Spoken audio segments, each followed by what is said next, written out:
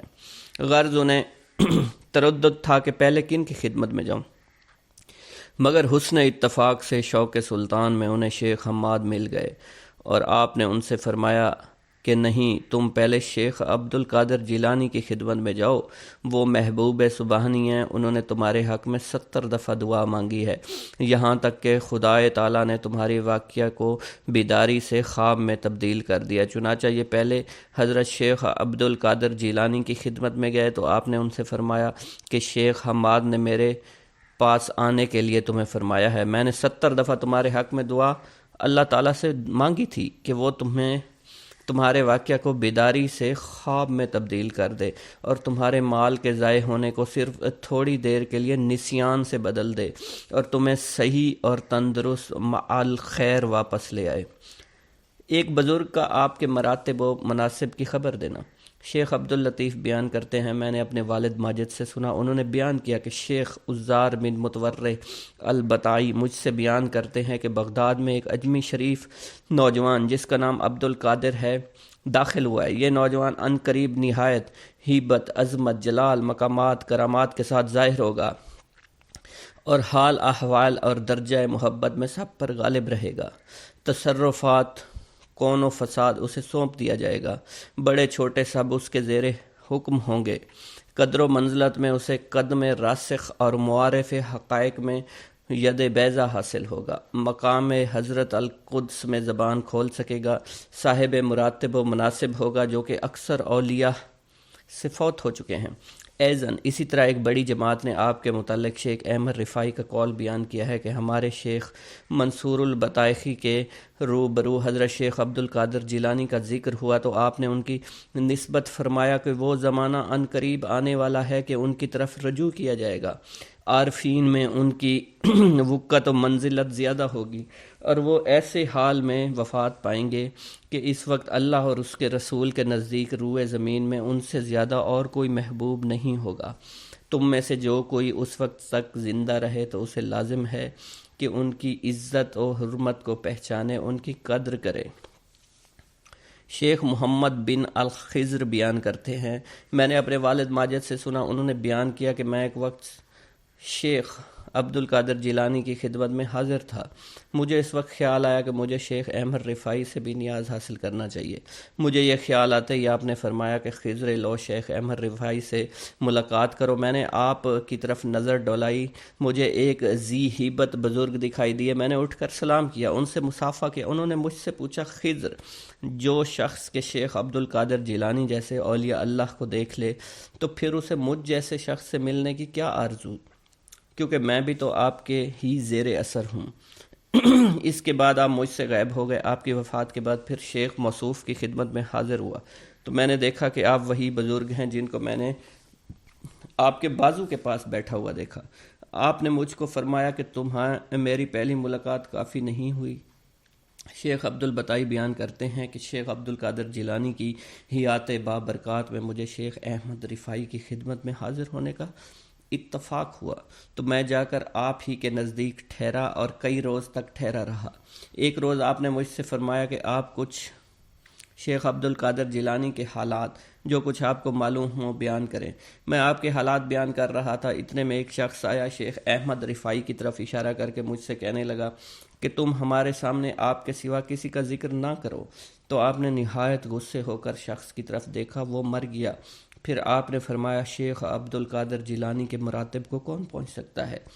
آپ وہ شخص ہیں کہ بحر شریعت جس کی داہنی طرف، بحر حقیقت جس کی بائنی طرف ہے، جس میں سے چاہے پانی بھر لے۔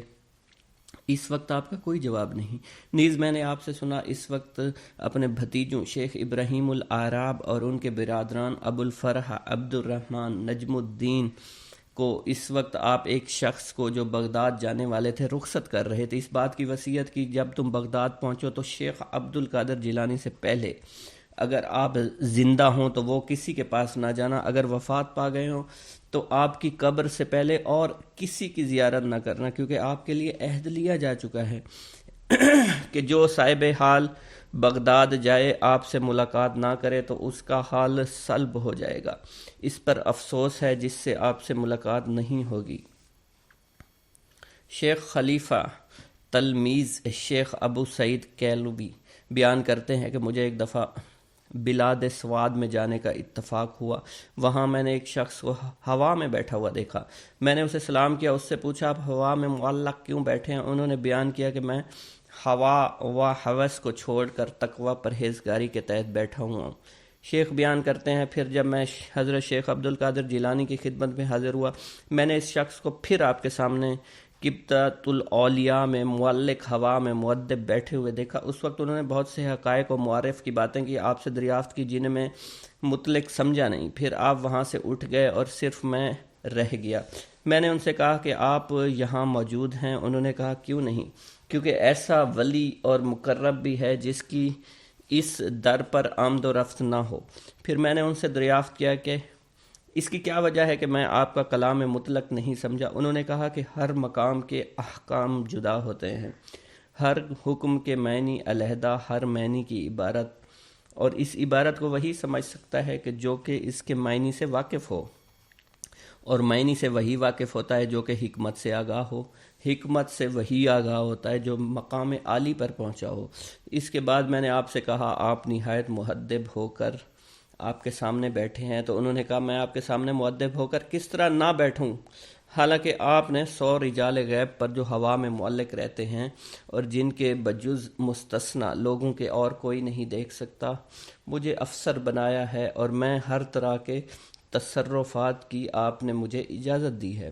خلیفہ موصوف بیان کرتے ہیں کہ اس وقت امر ولایت آپ ہی کی طرف متنبع تھا، جس طرف آپ نظر اٹھا کر دیکھتے اسی طرف کے رہنے والے، خواہ وہ مشرق و مغرب کے کسی حصہ میں رہتے ہوں، کانپ اٹھتے تھے۔ آپ کی برکت و توجہ سے اس میں ترقی اور تضاعف کے امیدوار رہا کرتے تھے۔ شیخ عمر البز بیان کرتے ہیں کہ ایک روز کا واقعہ ہے، میں جمعہ کے دن آپ کے ہمراہ نماز جمعہ پڑھنے جا رہا تھا۔ اس روز راہ میں کسی نے آپ کو سلام نہیں کیا۔ مجھے خیال گزرا ہر جمعہ کو لوگوں کے ازدحام کی وجہ سے نہایت مشقت اور دشواری سے مسجد تک پہنچتے ہیں، مگر آج آپ کو کسی نے سلام نہیں کیا۔ مجھے اس کا خیال گزرنا تھا کہ لوگ چاروں طرف سے آپ کو سلام کے لیے دوڑے۔ پھر آپ مجھے دیکھ کر مسکرائے۔ میں نے اپنے جی میں کہا کہ یہ اور بھی بہتر ہے، تو آپ پھر مسکرائے اور فرمایا کہ عمر، تم نے یہی چاہا تھا نا، کہ تمہیں یہ معلوم نہیں کہ لوگوں کے دل میرے ہاتھ میں ہیں، خواہ ان کی طرف کھینچ لوں اور خواہ اپنی طرف روک کے رکھوں۔ ایک گاؤں کے بارے میں کہا جاتا تھا کہ جہاں قدرت کی بے پناہ نعمتیں تھیں، اللہ پاک نے وہاں کے لوگوں کو مالا مال کیا ہوا تھا۔ ایسی نعمتیں کہ جن نعمتوں کو دیکھ کر انسان اکثر مغرور ہو جایا کرتے ہیں، مگر وہاں پر کچھ مسلمان تھے، اور سب سے بڑی اور بری بات یہ تھی کہ وہاں کے تمام لوگ کافر تھے۔ وہ کفار اپنی دولت پر بہت فخر کیا کرتے تھے، کیونکہ ان میں ہر ایک انسان بہت دولت مند تھا، ہر ایک کے پاس بے بہا پیسے تھے، کسی کو پیسوں کی کمی نہیں تھی۔ وہاں کے سردار کی ایک اکلوتی بیٹی تھی جس کو سردار بے پناہ پیار کرتا تھا۔ اس سردار کی بیٹی بے پناہ مغرور، ظالم، گھمنڈی تھی۔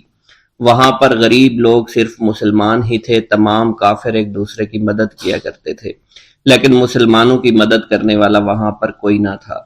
وہاں پر انہیں کوئی دیکھنے والا نہ تھا۔ سردار کی بیٹی کو کالے جادو میں خوب مہارت حاصل تھی، اور وہ جادو کی وجہ سے وہاں پر رہنے والے غریبوں پر بہت ظلم کیا کرتی تھی۔ تمام مسلمان اس سے بے حد پریشان تھے، اور وہ لوگوں کو غلام بناتی اور مزدور بناتی تھی۔ اگر ان میں کوئی اس کی بات نہ مانتا تو اس کو قیدی بنا کر اپنے اشاروں پر نچایا کرتی تھی۔ اس بستی میں چونکہ اکا دکا مسلمان تھے جن کا کوئی پرسان حال نہیں تھا، کوئی بھی ان کو بچانے والا نہیں تھا۔ جب وہ سردار کی بیٹی کے ظلم حد سے بڑھ گئے تو مسلمانوں میں سے ایک بوڑھے شخص نے اللہ کے حضور گڑ گڑا کر دعائیں کی، اے اللہ، ہمارے چند نسلیں جو یہاں پر بچی ہوئی ہیں، ان نسلوں کو تو بچا لے۔ یہ سردار کی بیٹی جس نے ہمارا جینا دشوار کر رکھا ہے، یہاں کوئی بھی انسان ہمارا حال نہیں پوچھتا، اور نہ ہی ہمارے پاس مال و دولت ہے، اور نہ ہی ہمارے پاس جسمانی طاقت بچی ہے۔ یا اللہ، ہمارے لیے کوئی ایسا بندہ بھیج جو نہ صرف طاقتور ہو بلکہ اس جادوگرنی یعنی سردار کی بیٹی کو بھی ہرا سکے۔ اللہ رب العزت نے اس بوڑھے کی دعا کو قبول فرمایا، اور یوں اس جگہ پر ایک اللہ والے کو بھیج دیا، اور وہ اللہ والے ایسے ہی بستی میں داخل نہیں ہوئے، بلکہ ایک دن کچھ عجیب واقعہ ہوا۔ ان کافروں کا سردار جنگل میں سیر سپاٹے کرتے ہوئے نکلا تھا، بڑی شان سے چلتا ہوا وہ سفر کر رہا تھا۔ اچانک ایک زہریلا سانپ اس کے سامنے آیا۔ اس زہریلے سانپ نے بادشاہ کو ڈس لیا، اور وہ بے ہوش ہو کر زمین پر گر پڑا اور تڑپنے لگا۔ اس کے جو ساتھی تھے انہوں نے جب اپنے سردار کو یوں تڑپتا ہوا دیکھا اور سردار کی غیر حالت دیکھی تو کہ جسے ایک زہریلے سانپ نے کاٹ لیا ہے، تو وہ فوراً اسے اٹھا کر گھر لے آئے تاکہ اسے بچانے کے لیے کچھ کیا جا سکے۔ اس لڑکی نے اپنے باپ کی جب یہ حالت دیکھی تو اپنے آس پاس کے بڑے بڑے حکیموں کو بلایا، لیکن عجیب بات یہ تھی کہ لاکھ کوشش کے باوجود زہر نکالنے میں سارے ناکام ہو رہے تھے، اور زہر تیزی کے ساتھ اس کے جسم میں پھیلتا چلا جا رہا تھا۔ لیکن اسی وقت وہاں ایک درویش کی آمد ہوئی، ایک اللہ والے آئے، ان اللہ پاک نے اس مقصد کے تحت وہاں بھیجا تھا۔ اس اللہ کے ولی نے سردار کے گھر پر پہنچ کر دروازے کو کھٹکھٹایا۔ نوکروں نے پوچھا کون ہو، کس سے ملنا ہے؟ اس نے کہا میں نے سنا ہے کہ یہاں کے سردار کو سانپ نے ڈس لیا ہے۔ نوکر کہنے لگے کہ تمہیں کیسے پتا چلا کہ یہاں کے سردار کو سانپ نے ڈس لیا ہے؟ تم تو ہمیں اجنبی لگتے ہو، ہم نے تمہیں آج تک یہاں نہیں دیکھا ہے۔ اس نے کہا میں مسافر ہوں اور مجھے خبر ملی ہے کہ یہاں کے سردار کو ایک زہریلے سانپ نے ڈس لیا ہے اور کوئی بھی اس کا علاج نہیں کر پا رہا۔ نوکروں نے کہا تم کون ہو؟ اللہ والے نے کہا میں حکیم ہوں اور میں ان کے علاج کی غرض سے یہاں آیا ہوں۔ وہ نوکر اللہ والے کی حالت دیکھ کر ہنسنے لگے، کیونکہ آپ نے پھٹے پرانے کپڑے پہن رکھے تھے اور دیکھنے سے بہت غریب معلوم ہوتے تھے۔ وہ نوکر کہنے لگے کہ اتنے بڑے سردار کا علاج کرو گے؟ ارے یہاں تو اس کے پاس بڑے بڑے حکیم بلائے گئے ہیں، ہمارے سردار کے پاس پیسوں کی کوئی کمی نہیں ہے، اور وہ تم جیسے غریب سے بھلا کیوں علاج کروائیں گے؟ درویش نے کہا اگر تم چاہتے ہو تمہارے سردار کی جان بچ جائے پھر مجھے اندر جانے دو۔ غلام کہنے لگا ٹھیک ہے، ہم اندر جا کر اجازت لے کر آتے ہیں۔ نوکر اندر گئے، سردار کی بیٹی سے کہا ایک غریب آیا ہے، کپڑوں سے فقیر معلوم ہوتا ہے، لیکن کہتا ہے میں سردار کا علاج کر سکتا ہوں اور میں سردار کا علاج کروں گا۔ جو زہر تیزی کے ساتھ جسم میں پھیل رہا ہے میں اس کو باہر نکال پھینک کروں گا۔ اس کی بیٹی کہنے لگی ٹھیک ہے بلا لو۔ جب وہ اللہ والے اس کے گھر کے اندر گئے تو دیکھا سردار تڑپ رہا تھا، ٹانگ کو بار بار بستر پر پٹخ رہا تھا۔ اللہ والے نے اس کے پیر کی طرف دیکھا جہاں سانپ نے اس کو کاٹا تھا، اسی جگہ اللہ والے نے تھوک دیا، فوراً وہاں سے بھاگ گئے۔ اس کے سارے سپاہی اس کی بیٹی دیکھ کر حیران رہ گئے کہ یہ بھلا کون سا دیوانہ ہے، کمرے میں آیا، علاج کی بجائے اسی جگہ پر تھوک دیا جہاں صرف کاٹا تھا، اور بھاگ بھی گیا، اس کو کوئی گرفتار نہیں کر سکا۔ سردار کی بیٹی غصے میں تل ملا اٹھی کہ اس نے جو گستاخی کی ہے اس کی کوئی بات نہیں، تھوک کو میں صاف کروا دوں گی، مگر اس کو تو میں ابھی گرفتار کرواتی ہوں۔ اور اس نے اپنے سردار کے ایک نوکر سے کہا کہ اس تھوک کو صاف کرو۔ اس نوکر نے تھوک کو صاف کرنے کی بجائے اس کو اچھی طرح سے ٹانگ پر مل دیا۔ لڑکی نے کہا کیا کر رہی ہو؟ اس فقیر نے میرے باپ کی ٹانگ پر تھوک دیا، اب اس تھوک کو تم مل رہے ہو؟ حکیم نے اپنے ہاتھ کے اشارے سے سردار کے بیٹے کو روک دیا۔ جیسے اس تھوک کو سردار کی ٹانگ پر ملا گیا فوراً سارا زہر ختم ہو گیا۔ جو ٹانگ کٹنے کے قابل تھی وہ ٹانگ بالکل ٹھیک ہو چکی تھی، جو نیلی پڑ چکی تھی اب اصلی حالت میں آہستہ آہستہ واپس آ رہی تھی، اور جب وہ قبیلے کا سردار بالکل ٹھیک ہو گیا، ہوش میں آ گیا تو حیران رہ گیا۔ اسے بتایا کہ فقیر بابا کے تھوک کی وجہ سے آپ ٹھیک ہوئے۔ اس نے کہا وہ بزرگ تو ہمارے لیے مسیحا ہے، تم لوگوں نے انہیں جانے کیوں دیا؟ انہیں میرے پاس لے کر آؤ، انہوں نے ہم پر بہت بڑا احسان کیا ہے، ہم اس کے احسان کا بدلہ ضرور چکائیں گے۔ اس کی بیٹی جو خاموشی سے باپ کو دیکھ رہی تھی اس نے کچھ بھی نہ کہا۔ گاؤں کے سردار کے کہنے پر سارے سپاہی اللہ والے کو ڈھونڈنے کے لیے نکل گئے۔ وہ چاروں طرف پھیل گئے لیکن کہیں بھی اللہ والے کا پتہ نہیں چل رہا تھا۔ پھر جب سپاہی تلاش کرتے کرتے جنگل میں داخل ہوئے، وہاں ایک درخت کے نیچے ایک آدمی کو عبادت کرتے ہوئے دیکھا۔ وہ غور سے اس کو دیکھ رہے تھے اور کہہ رہے تھے یہ کس طرح کی عبادت کر رہے ہیں؟ ہم لوگ تو اپنے بتوں کے آگے ہاتھ جوڑتے ہیں، یہ نہ جانے کس کو سجدہ کر رہے ہیں۔ خیر، عبادت کے فوراً بعد اللہ والے کو پکڑ لیا، گاؤں کے سردار کے سامنے پیش کیا۔ وہ کہنے لگا آپ کون ہیں اور کہاں سے آئے ہیں؟ سب سے پہلے تو میں گستاخی کی معافی چاہتا ہوں، میرے لوگوں نے آپ کے ساتھ بڑی بدتمیزی کی، لیکن آپ کی وجہ سے آج میں زندہ ہوں۔ ہم گناہ گاروں کی وجہ سے آپ جیسے لوگوں کو بہت تکلیف ہوئی ہے، اس لیے میں معذرت چاہتا ہوں۔ آپ سے درخواست کرتا ہوں کہ آپ میری طرف سے یہ قیمتی لباس یعنی کپڑے اور عربی گھوڑا قبول کیجئے۔ اللہ والوں نے اس کی طرف مسکرا کر دیکھا اور کہا یہ گھوڑا، یہ لباس بہت قیمتی ہے، مگر یہ لباس پہن کر اس گھوڑے کے لیے گھاس کاٹوں گا تو کیا اچھا لگوں گا؟ سردار نے کہا فکر نہ کریں، گھوڑے کے ساتھ ساتھ ہم آپ کو نوکر بھی دیں گے۔ اللہ والے نے کہا کہ اتنی مال و دولت اور نوکروں کے ساتھ میں اکیلا رہوں گا؟ گاؤں کا سردار بولا حضور آپ کی یہ بات سن کر میں سوچ میں گم ہو گیا ہوں، لیکن یہ میری بیٹی آپ کے سامنے حاضر ہے۔ بیٹی حیرت سے اپنے باپ کو دیکھ رہی تھی کہ میرا باپ اب کیا کہنے والا ہے۔ سردار نے کہا میری بیٹی جسے آپ نے دیکھ لیا ہے اس کی شادی میں آپ سے کر دوں گا، مگر ایک شرط ہے کہ آپ کو اپنے مذہب کو چھوڑنا پڑے گا۔ میرے سپاہیوں نے آپ کو عبادت کرتے ہوئے دیکھا ہے، جہاں تک ہمارے معمولات ہیں ہم بتوں کے آگے سجدہ کرتے ہیں اور ان کی عبادت کرتے ہیں، اور آپ جس کے آگے سجدہ کرتے ہیں وہ اللہ ہے، یعنی آپ مسلمان ہیں، اس لیے آپ کو اپنا مذہب چھوڑنا پڑے گا۔ کیا آپ ایسا کر سکتے ہیں؟ اللہ والے نے کہا کہ مجھے ایک بات بتائیے، آپ سب کچھ دیکھ رہے ہیں، آپ نے مجھے یہ بھی دعا دی کہ میری اولادیں ہوں اور آپ کی نسل آپ کی بیٹی سے چلے گی۔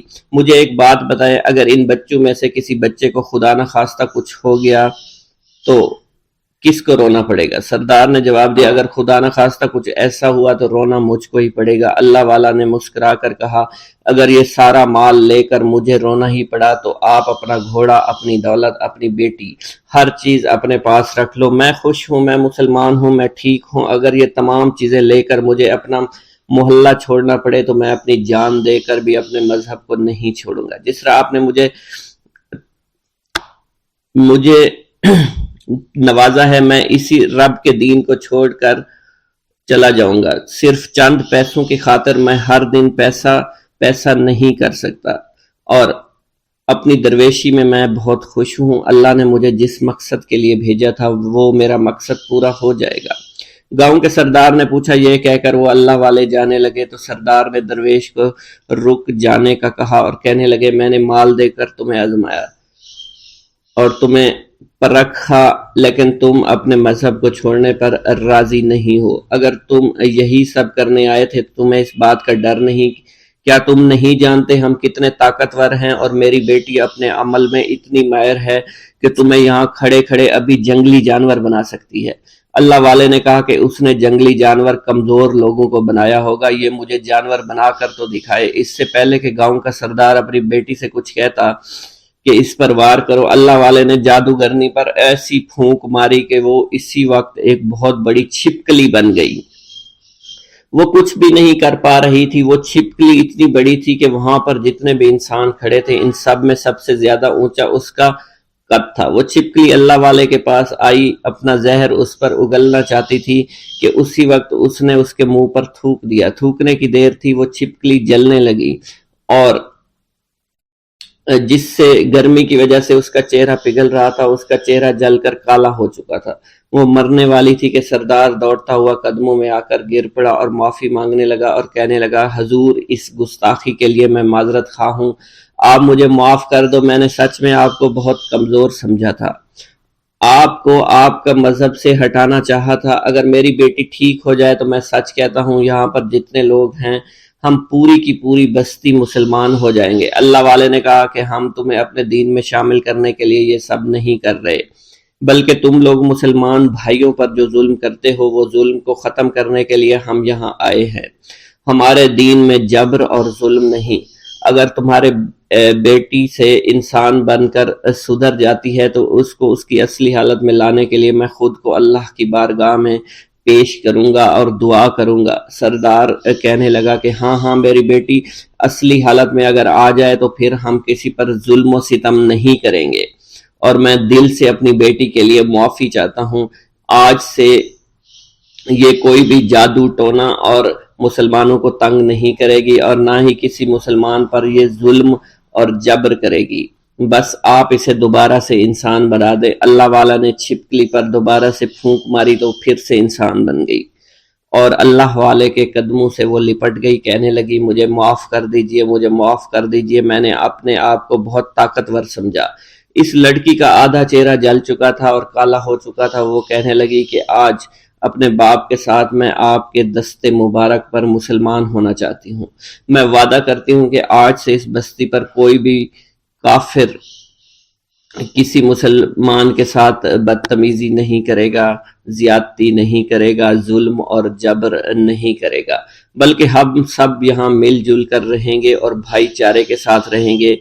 ہم سب مسلمان ہو جائیں گے اور پھر یوں اللہ والے کے ہاتھوں پوری بستی کا سردار اور اس کی بیٹی نے اسلام قبول کر لیا، اور سردار نے اللہ والے سے اپنی بیٹی کا نکاح کر دیا، اور پھر اس بستی میں ہمیشہ کے لیے امن و امان قائم ہو گیا۔